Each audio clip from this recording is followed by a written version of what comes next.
This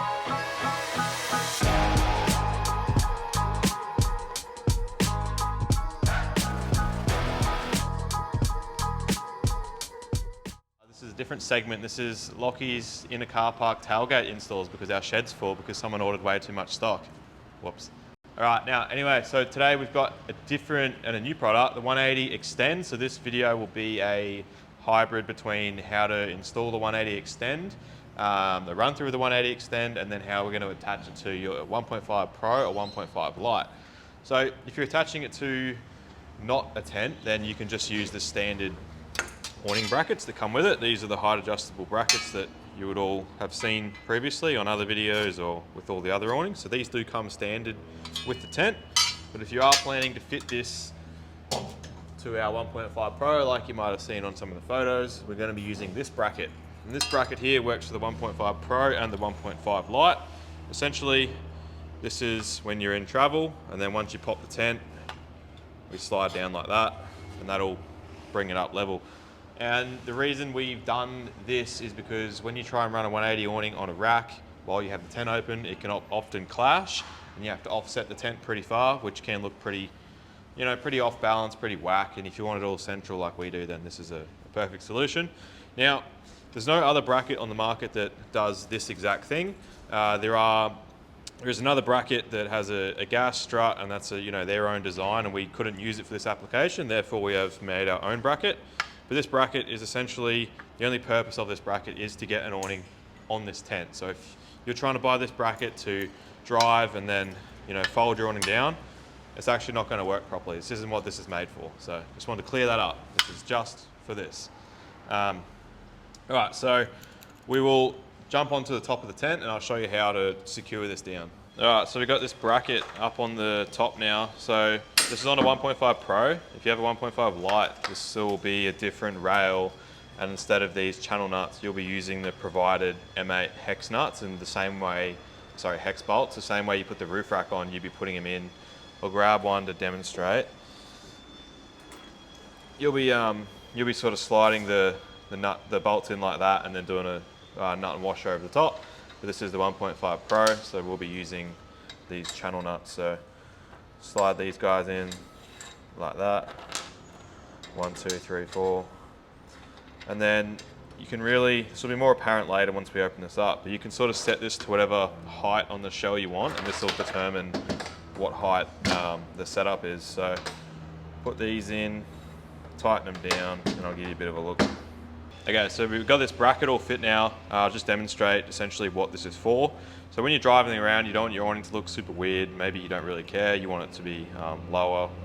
You just put it in this position, but then when you pop the tent up, as the shell goes on this like 45-degree angle, that is when we'll pull this quick release pin out, which is attached here, and then push the whole awning back to that position, and that'll be correct for the 1.5 Pro.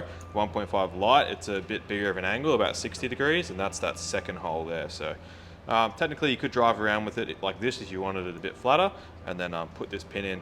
So for simplicity of the install, I'm going to put these on the high setting like that, and then we'll put this awning up and have a bit of a look at that. Okay, next step, we've got these funky looking channel bolts here. Slide them in the keyway. So we've got 8 of these guys. Bring them over there, and I've already measured the centers on the brackets. In this case, they're 775. And then these bolt centers are about 50 mil apart. So I just like to get this somewhat close before throwing it up there. That way it can be nice and center. So we'll find about 775. That's 760. Man's got good eyes. We want to be over here a bit more, I reckon. So we'll measure in from the end, and then we'll get our 775. So we'll do that. Make sure they're about 50 mil apart.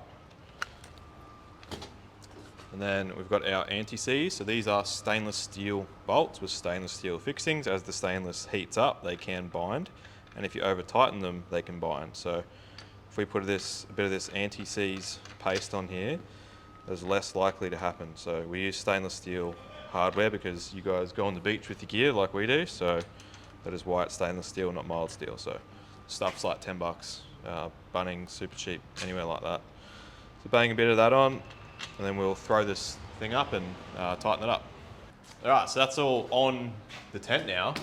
Honestly, that looks freaking cool. I'm very stoked with this. I haven't actually put one on the car as such yet. It's all been in the design process, and absolutely stoked. Jono, who designed the brackets, just nailed it first go. So very impressive. We've got a really big team these days, and it's pretty cool to see some of the stuff that we can do and put some of these ideas into the product and solve a few of these problems.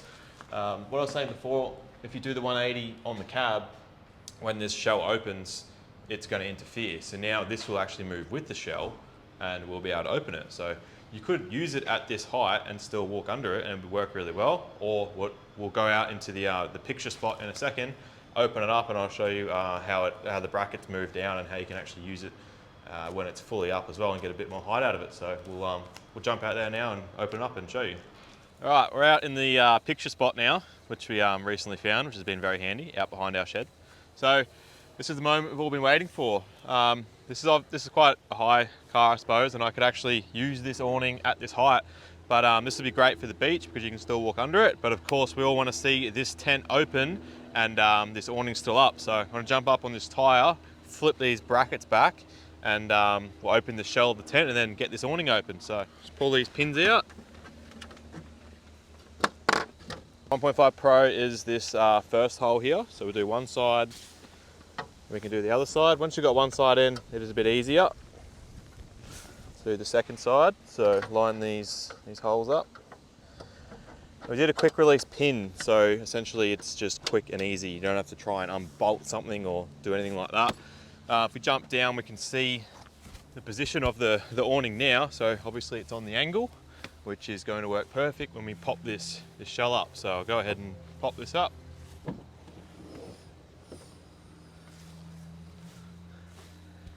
How good's that? So we're back level again. It's going to work really well. So up a little bit higher as well. So if your setup was quite low, you're on the beach, it's not exactly hard to pop half the shell and not completely set the tent up and still have this up at height. And then next we'll get this bag open. Just grab our pull straps. These are located inside the bag with your bolts. So first time using this awning, so we'll need to attach these. Okay, so that's all undone. We've got these buckled up. Now, general rule of thumb on the extendable awnings is you press the button in and you want to extend these arms all the way before we tie it back to the car. That way the canvas is at max stretch. It's not going to go more than 180 degrees. So pull that out, walk it around. Wind's picking up, so it's a good test for it. And then we're just going to tie this back. I'm probably just going to go to the tent here. This is probably a pretty good spot, I reckon. Then pull this back until we're at about 180 degrees, which is about there. And then repeat on this second side. All right, second side, I've already pulled these arms out, and then on this car, I'm just going to tie it back to the bull bar because there's nowhere else really to tie it to. If you can tie it back to a roof rack on a level plane, it is better. So we're not rubbing the strap against any paintwork or anything, but got limited options on this Raptor at the moment. So pull that guy back level. That's pretty much it. So full size 180 awning that packs up to 1500 mil on your Raptor or whatever dual cab you got. So this is the same amount of shade that you would have had on a normal 180 awning, except it's all compact and works with the tent up. So we'll jump on the other side, I'll set the tent up, and we'll do a lap around the car and see this whole thing set up. All right, so we've got our 1.5 Pro out with the 180 Xtend attached to it. And this is exactly what I was talking about. You can have all the shade you want out the other side of the tent, and then still have a tent on. You can still fit in car parks, and it's adjustable. It solves so many issues, and in my opinion, a way better option than having the 180 on the cab. So if you did have a 180 on the cab, that's what I was talking about, the shell's going to be in the way because it comes up, and that's the same with all tub tents. So I truly believe this has solved that issue. The awnings, they are all the exact same design as our current ones. So we've got all the 4mm stainless steel hinges, all our individual arms, all welded gussets, everything like that. We've got the dual color lights. If you want a bit more in-depth detail on the awning itself, check out the 270 Plus walkthrough. Then we go through every nut and bolt, every decision about how we got to this awning. Essentially, this is just an extendable version of the 180. So yeah, all it's built to the same standards we always make everything to. But that is essentially it from me. If you've got any questions, reach out. Enjoy. Yeah, enjoyed making this one. It's been a good process, and I believe this is going to help many people in their setup. So enjoy it, and if you've got any questions, as always, reach out. Cheers.